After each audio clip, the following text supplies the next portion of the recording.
Hello, welcome to History vs. Hollywood.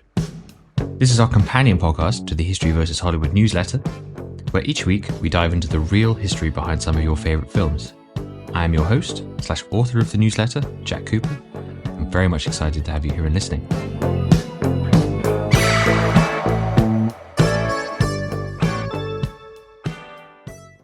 Before we get started with the show today, I'd just like to give a couple of shout outs. So far, when I've been writing this newsletter, I've had an absolute blast, but it wouldn't have been nearly as fun without all the support I've received. So, with that in mind, 2 shout outs. Firstly, I want to give a big shout out to my little brother, Charlie, who's been absolutely invaluable. He's been helping me edit the newsletters, and he's also contributed all of those fantastic drawings that everybody seems to be really enjoying, myself included. So, thank you so much, Charlie. Couldn't have done this without you so far. And secondly, I want to give a big shout out to Nicholas Kircher, a new friend. He's been helping me with the editing of this show, and I'm absolutely hopeless at that sort of thing, so none of this would have been able to happen, especially this first episode. So thank you very much, Nicholas. Nicholas is also an author on Substack. He writes 2 great publications, but I want to focus today on his one, A Chemical Mind. It's just brilliant. If you want to take a look at it, I'll definitely put a link to it in the show notes. And he writes about stories covering the fascination with the brain. They're full of medical mysteries, great triumphs, and cautionary tales of great egos, genius, hubris, malpractice, conspiracy theories, technology, law and ethics, free will, and consciousness itself. It's just really great, and please do go give him some support, as he's been extremely supportive of me. So thank you very much, and on with the show. This is the first recorded companion episode to the newsletter. Not done this yet. And yeah, we are slightly confusingly starting on episode 7 of the newsletter. This is the first podcast, so just in case you're thrown off by the numbering. This is the first part of a 4-part series on the absolutely epic 1995 film Braveheart, directed, produced, and starring Mel Gibson. It tells the tale of William Wallace, the hero of Scottish independence, who fought to free his country from the English at the end of the 13th century. Not only that, but in my opinion, it features one of the most beautiful scores in film history. Do check it out if you haven't. It's absolutely fabulous. And in this first part, we will explore the context and setting of the film, the relations between England and Scotland at the time, the succession struggle, and how a young William Wallace fits into all of this. Now, I can't wait to get into the details with you over the next 3 or 4 weeks, so let's get into it. Before I get started, I want to share with you my source for this series. Now, the problem with William Wallace is knowing exactly where the myth ends and the truth begins. For such a famous guy, such a sort of hero of Scotland, the details of his life are actually surprisingly hard to piece together. And even whilst he was alive, there was a sort of mythology building up around him, which makes tying real events to those imagined by the sort of Scottish collective consciousness together. There's no real consensus, for example, on when he was born. Basically narrowed it down to a couple of years, or even exactly where. So with that in mind, this whole series would have been impossible without the excellent and well-researched William Wallace, Braveheart, by James McKay. Fantastic book. It's been absolutely invaluable so far for the series. And it was published, I believe, in 1995, so very current with the film as it was released. As I say, I'm in no way affiliated with the author, but if you fancy picking up a copy, there is a link in the newsletter itself to do so. Give it a read, give it a try. It's great if you want to know everything there is to know about William Wallace. So if you've read the newsletter, you might realize that, I usually try to start with a film narrative. Now, the reason I do this is because obviously I'm talking about a film, and I want to give you some context to the part of the film I'm talking about without actually showing you the film, linking to it. And as obviously it's written down because this is primarily a newsletter, but now I'm going to read it out as well. It's going to be slightly dramatic. So yeah, please bear with me. As I say, this is the first time we've done this. So let's see how it goes. A green and bonny land, home to a proud and fierce people. Their love of liberty only eclipsed by their passion for fighting and laughter. But all is not well in this pleasant idyll. For a power beyond their supposed might circles and waits for opportunity. The hated English and their king, Longshanks, seek to make Scotland their own. Treachery is his favoured weapon. Under a white flag of truce, Longshanks invites the Scottish nobles to a meeting, kills them all. Malcolm Wallace and his sons are the only survivors, and they gather their strength to strike back against their would-be southern oppressor. Although they have heart, they lack the means, and they are slain for their efforts, leaving a young William heartbroken and alone. Taken in by his uncle, William is taught not only how to be a man, but to use his mind. Yet he longs for the land of his childhood, and returns to his father's farm as soon as he comes of age. There, he reconnects with friends, both young and old, and meets the love of his life, Murren. In secret, they marry, and their happiness knows no bounds. But all is not well in the land of the Scots. Like a cancer, the English corrupt everything they touch. From prima nocte to the harsh occupation, happiness finds no place in this land. William's love is taken from him, and his heart hardens. Leading his friends, he drives out the hated English. An outlaw now, he knows what he must do if his people are to be free. So there you have it.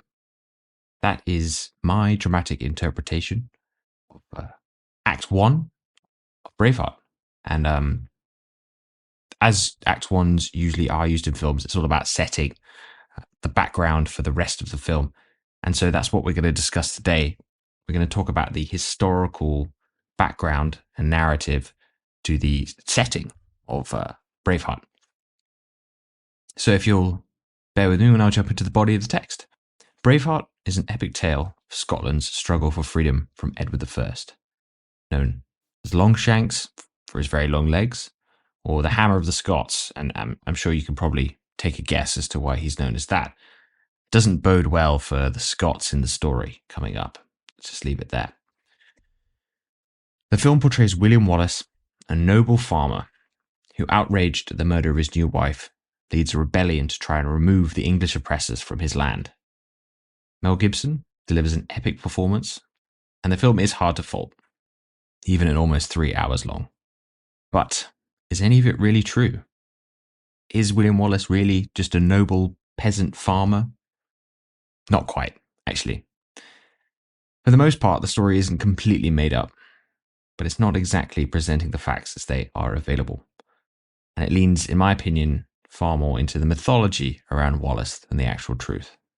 But perhaps that's just to make a good film.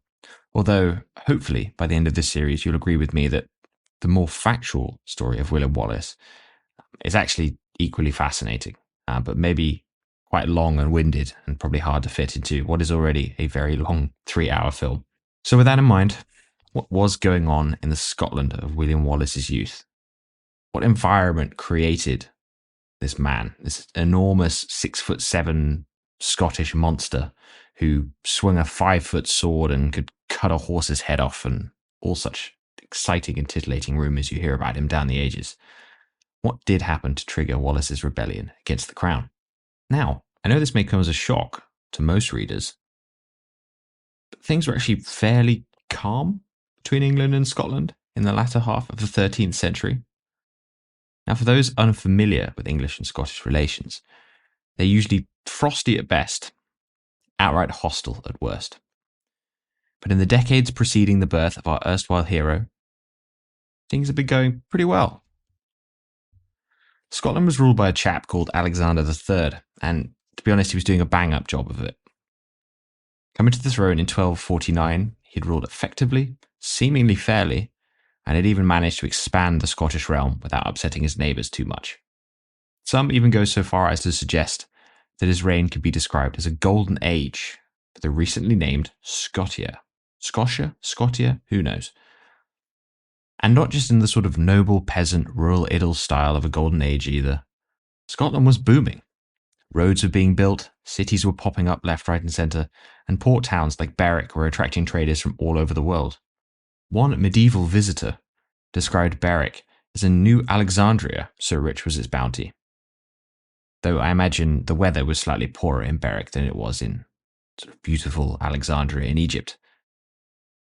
Most of Scotland's trade was with Scandinavia and mainland Europe, and surprisingly not with its southern neighbour, England. To add a little more to your understanding of Scotland at the time, it wasn't just a rural backwater, full of peasants tilling the earth and living a hard but honest life. Scotland was really on the rise in the mid to late 13th century. Beautiful abbeys and monasteries were popping up all over, and castles were springing up wherever you looked. Cities like the aforementioned Berwick were not the only places booming either. Industries like shipbuilding were flourishing in places like Inverness, for example. Pound for pound, Scottish agriculture was doing better than England's at that time. Wool exports amounting to almost 20% of the total value of England's trade. Silver was flowing freely, evident in the high-quality coinage discovered from the period. The Scots had done away with serfdom, taxes were low, and people were even starting to live in stone houses, wouldn't you know it, in some cities. All the success meant that Alexander III, Scotland's ruler, had cash to spare. For example, he personally bought the Western Isles in 1266 for 4,000 marks.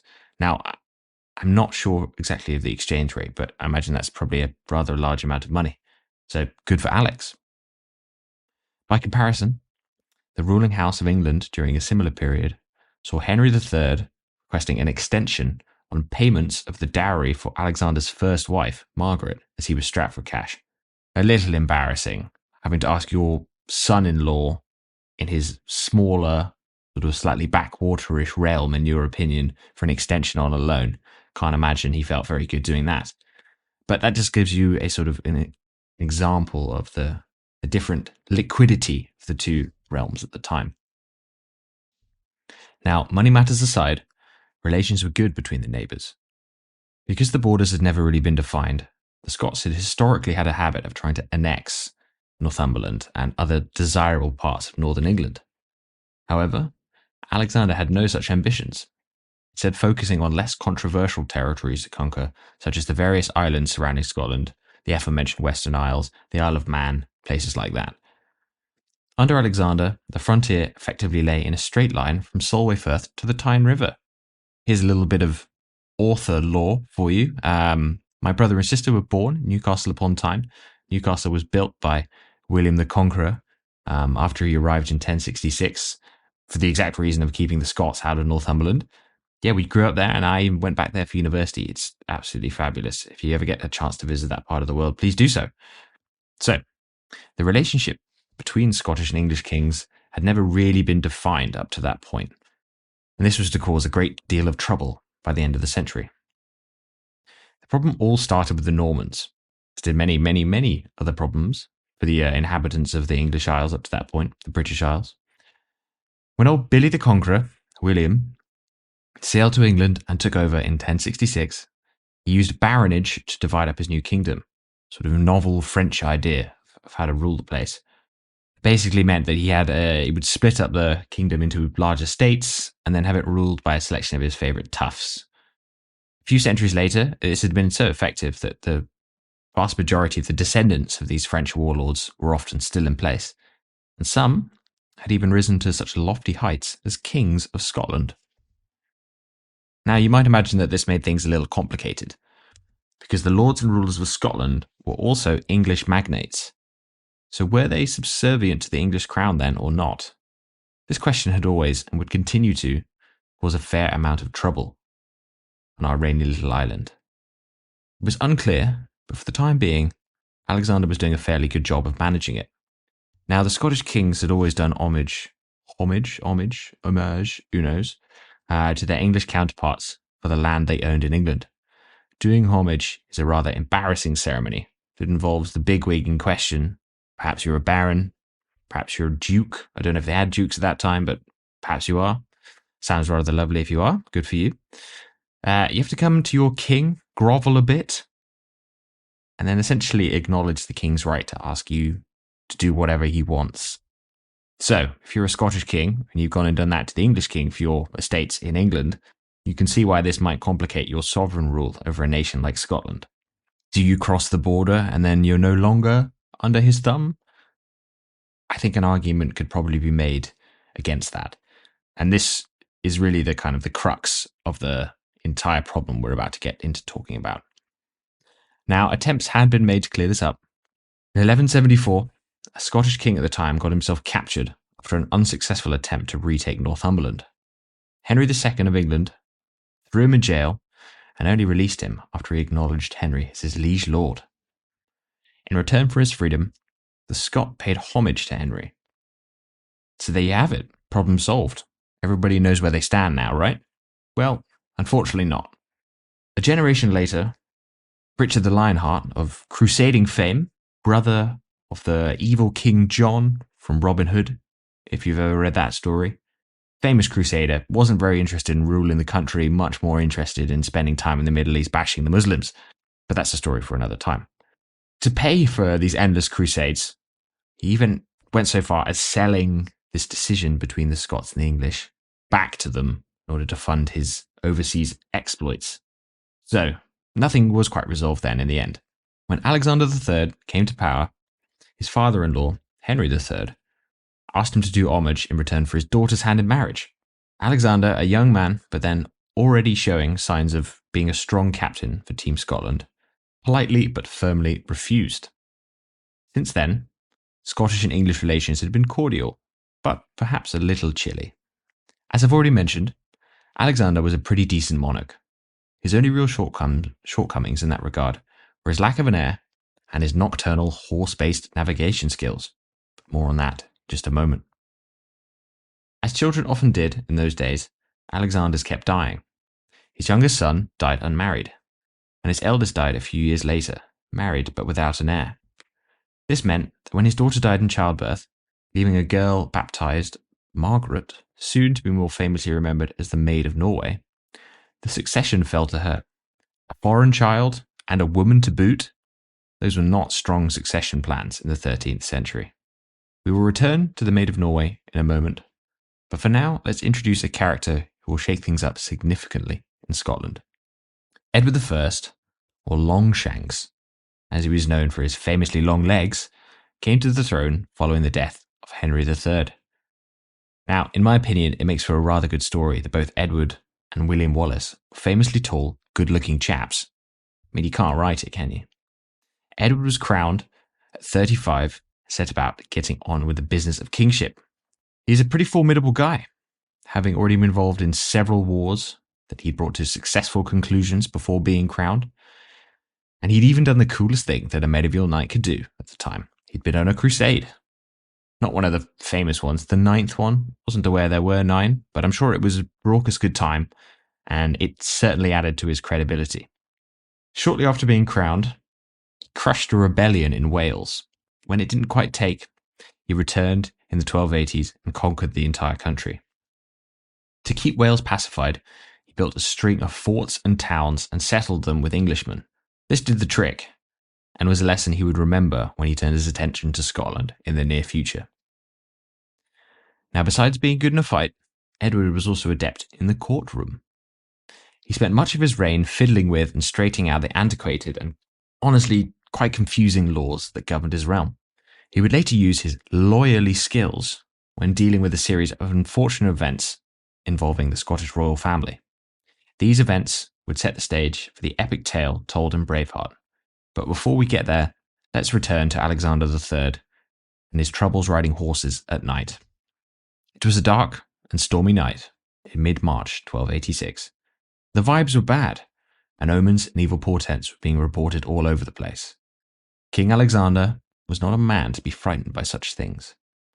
Rumour has it that he'd recently been told that his horse would be the death of him. So, being an efficient problem solver, he had the horse killed. Poor horse. After a raucous good time feasting with his chums in Edinburgh Castle, he decided to pop out for a nocturnal foray to another of his residences, aptly named Kinghorn. Perhaps having eaten and drunk his fill, he fancied topping the night off with a roll in the hay with his new wife. The only problem was that a storm was brewing. His advisors begged him not to go, but he was a king, and a Scottish king to boot. No Scotsman worth his salt would be afraid of a bit of rain. So he hopped onto his new horse and went on his merry way. He was accompanied by a few friends and squires, but as they made their way home in the dark, the wind picked up. Along the way, most who saw him tried to convince him to try again in the morning, but he was a willful chap and marched on. This was not his first rodeo, he told himself. Sometime after crossing the Firth and beginning the 11 miles of terrible road to Kinghorn, disaster struck. No one is quite sure what happened, but there are rumours it went something like this. The wind had reached a howling gale. In the noise, darkness, and general confusion, Alexander was separated from his party. He wandered unknowingly towards the cliff edge, when slowly a shape began to appear in the mist. His horse whickered, but he urged it on. The shape was large. Well, as large as a horse, in fact. Suddenly, a flash of lightning revealed the corpse of his old steed. His new horse, driven mad with fright at seeing the corpse of its old stablemate, reared up, and Alexander, full of good wine and meat, lost his seat. He tumbled backwards off the horse and over the cliff edge, landing with a thwack. Alexander broke his neck, killing him instantly. And as the light faded from his eyes, so too did the light fade from Scotland's golden age. The omens and portents heralded the beginning of a bloody and violent new era between Scotland and England. Well, that could be how it happened. Nobody's quite sure, but this version's fun, so let's go with that. What is certain, though, is that Alexander III was found the following morning very much dead. Unfortunately for Scotland, he had not left them a strong heir, and so began the series of events that would lead to William Wallace's rebellion and the inspiration for the movie Braveheart. As I previously mentioned, it seemed likely that Alexander was on his way back to his young bride, Joletta. Perhaps that would have been the night he sired himself an heir, but alas, it was not to be. A few weeks after his death, the nobles gathered and swore an oath to Alexander's granddaughter, Margaret, the Maid of Norway. In the meantime, they set up a provisional government to rule until she could pop over from Scandinavia and take charge. The nobles, all seemingly pleased with the arrangement, shook hands, with fingers firmly crossed behind their back, and returned to their respective castles. Before long, factions began to form. Given that the Maid of Norway was only 3 years old when she was crowned Queen of Scotland, she stayed with her father, Eric II, in Norway. Now talk about pressure. Only 3 years old, someone makes you monarch of a country you presumably never heard of nor speak the language. Great expectations indeed. It would be about 4 years before she sailed to her new home, which left ample time for the lords and nobles to make a mess of things in Scotland. Now, in Braveheart, you get a glimpse of these factions when William Wallace is declared protector of Scotland, and they all begin bickering about who has the best claim to the Scottish crown. It seems pretty spot on, because believe you me, these guys liked an argument. The Scottish nobles had a strange mix of Norman and Celtic connections. This essentially left them very open to have their loyalties tugged left and right. Of these factions, sort of two main ones, on one side you had the Beaulieu family and the Brix family, or the Brie. I don't know how to pronounce that, terribly sorry. On the other. Now, you might have guessed, or might have interpreted that they're not very Scottish-sounding names, but perhaps you've heard of their more widely used versions by the late 13th century. The Balliols and the Bruces. And oh boy, did they both fancy themselves kings of Scotland. In an effort to keep things cordial, with their particularly scary neighbour down south, the Scottish Guardians decided it was best to keep Longshanks in the loop. They sent him a letter, who in Gascony, he was over in France, causing some trouble, no doubt. And it may have read something along the lines of this. Hey Eddie, things are good up here. How's France treating you? I've heard the weather is great this time of year. Just letting you know that the Bruces and the Balliols are up to their old tricks and may go to war with each other soon. But don't worry about it. Just thought you'd like to know. Okay, bye. Kiss, kiss, kiss. In my opinion, that's exactly how all medieval letters should sound. Now, this message may have been intended to seek the advice of Longshanks, but he interpreted it the way he wanted to, as an acknowledgement of his overlordship of Scotland. Classic Longshanks, really. The Bruces then went and kicked the hornet's nest further by invading Galloway. They quickly set about acquiring lots of Balliol land and loot and good things like that, and formed a band with a few of their noble chums called the Turnberry Band. Essentially started a rebellion.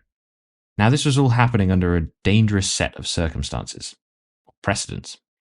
Now, nothing a lawyer likes more than precedent, and Edward Longshanks certainly considered himself one. So, in the preceding few decades, there had been a few occasions where Scottish nobility had behaved so badly that it had required the English crown to intervene and save the day, so to speak.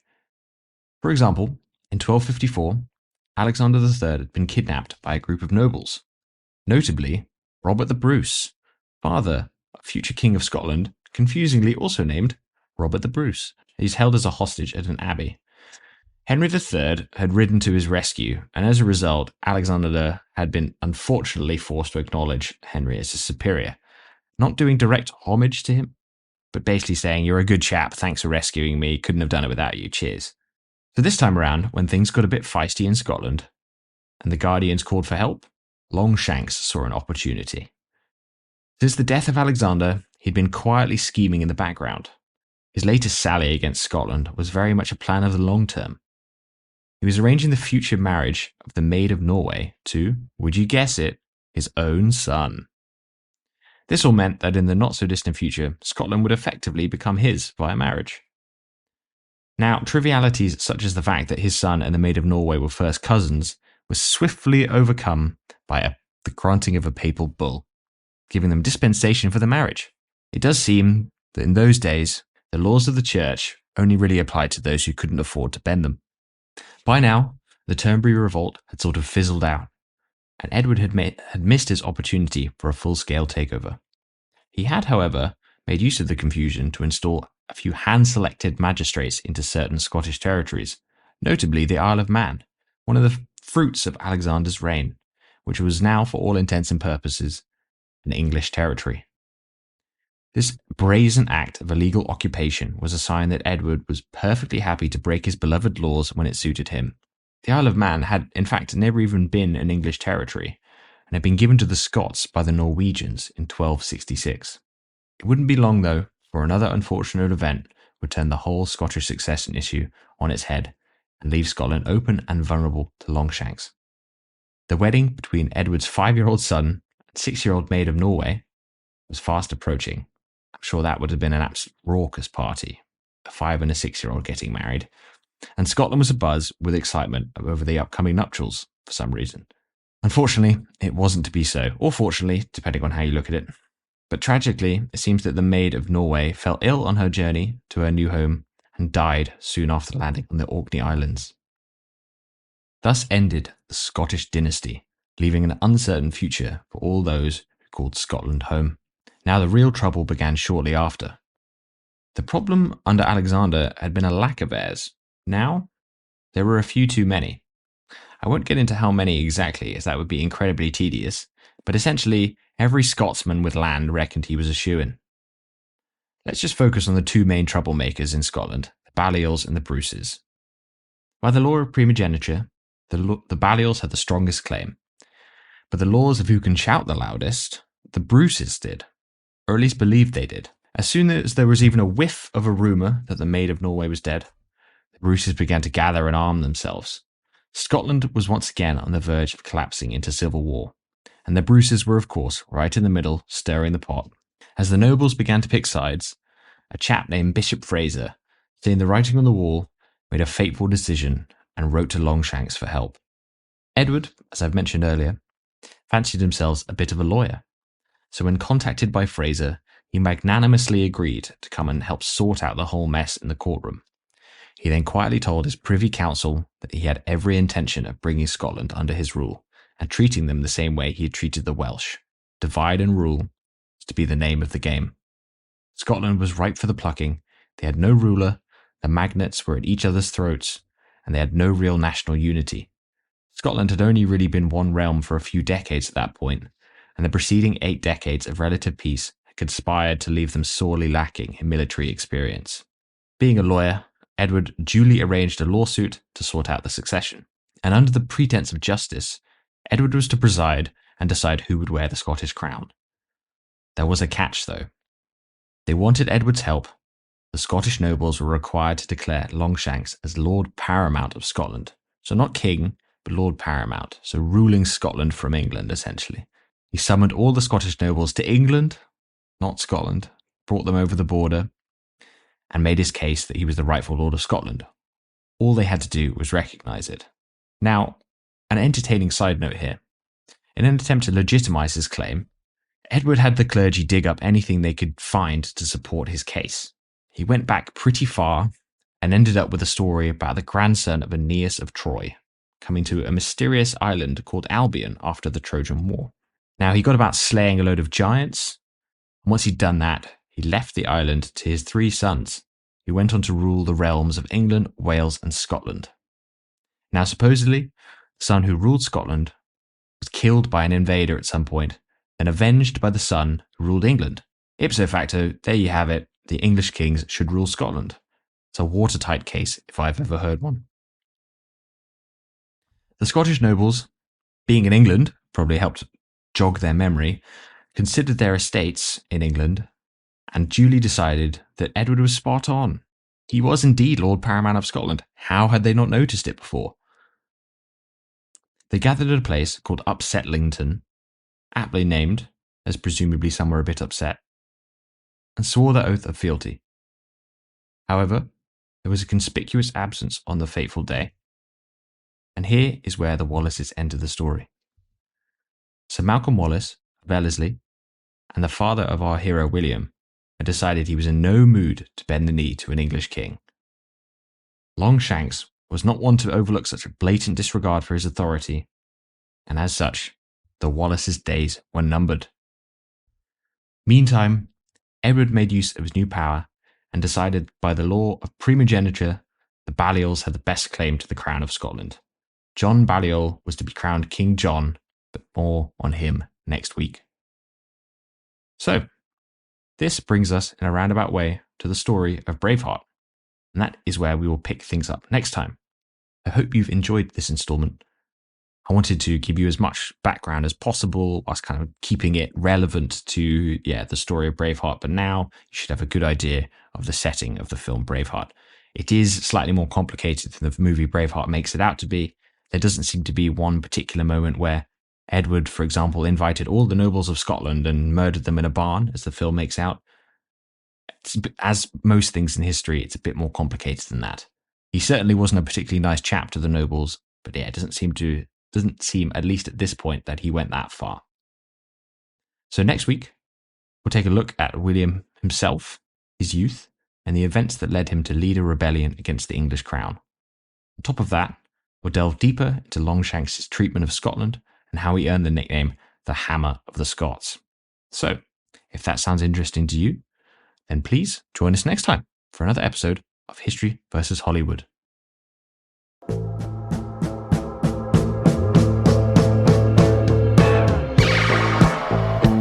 Thank you for listening to History vs. Hollywood. Your support means the world to me. The best way to help the show or newsletter is to subscribe, share with anyone you think might be interested, and like the episodes / newsletters when they come out. If you have any questions, please feel free to share them in the comments, or you can head to the subscribers discussion thread that I will put up after the show in Substack. There you can engage with myself and other listeners, basically talk all things History vs. Hollywood. If you are a Substack user and you're a fan of our work, perhaps you might consider adding History vs. Hollywood to your recommendations. Word of mouth really is the best friend we have in growing the show. So thank you very much for listening, and we'll see you next time. Goodbye.